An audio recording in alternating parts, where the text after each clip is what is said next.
I'm Heather, and for this discussion, I chose to I found an article, I'll attach it below, about the ex-Michigan governor and how him and 8 others were formally charged for the Flint water crisis. It was a very tragic and continues to be a very tragic situation. I don't believe that it got the media coverage that it deserved and continues to deserve. I think a lot of people don't really know a lot about it, which is strange to me, because it's pretty tragic. Flint's a city in Michigan, and they were exposed to extremely high levels of lead since back in 2014 because the city officials decided to change the water supply route. I guess it was coming from Detroit, and they changed it so that it would come from the Flint River, which would cut costs, but the river water was contaminated and highly corrosive, so it was going through people's lead pipes and leaching lead into the water system. So nobody would do anything about it. So that's kind of where the problem started coming in.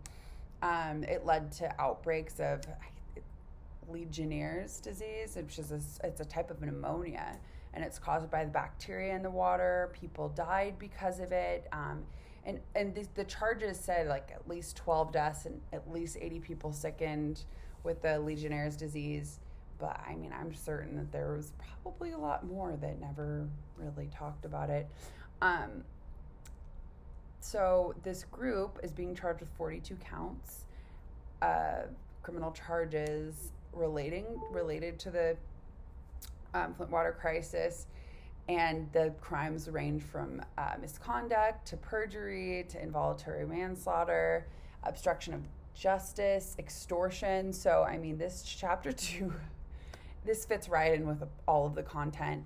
It's unethical because, I mean, as the chapter describes, bad means to a bad end. I think that the officials would have liked to hopefully have considered the situation to be of Machiavellian ethics. Bad means to a good end, but it clearly is not turning out for them in that way. So the residents were complaining about the color, taste, odor in the water, and health issues, and the officials were just ignoring the reports. And what is now known is that the state officials deliberately falsified documents and rigged tests to mislead the EPA on the actual amount of lead in Flint's water. I'm going to equate this to, found on page 57, they were coercive, which means to abuse power or authority. The city was victimized by the negligence and indifference of those in power. People want to believe their government officials, and especially because they don't want to move it. There's a lot of socioeconomic inequality there in Flint as well. People can't just move.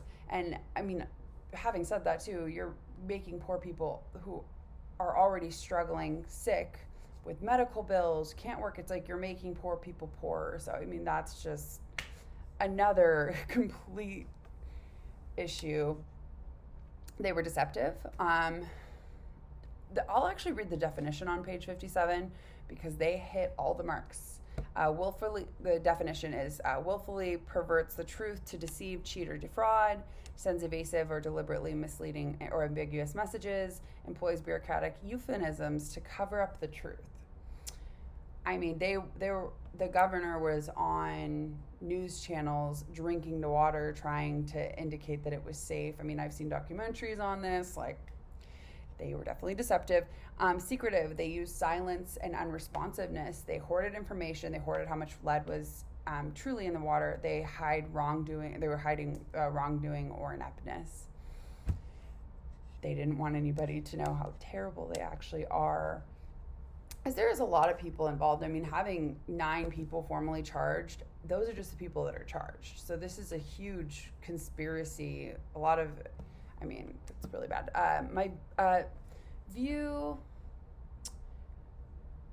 also, I just want to cite secretive. I found kind of the definition of that also on page 57. But my view on all of this, and the lens that I see it through, is that Flint's government has people in power, or had people in power, who shouldn't have been. I think that you have to be very psychologically damaged to go to sleep every night knowing that you are making people feel sick, killing people, ruining their lives. And these are innocent people who didn't do anything wrong. And I think that it kind of goes into page 48, talks about psychological egoism, and it means that we're motivated by what ultimately is going to serve in our best interest. I think that the government officials, just in general, should always act altruistically, meaning, what's best for others. And yeah, I will attach the article.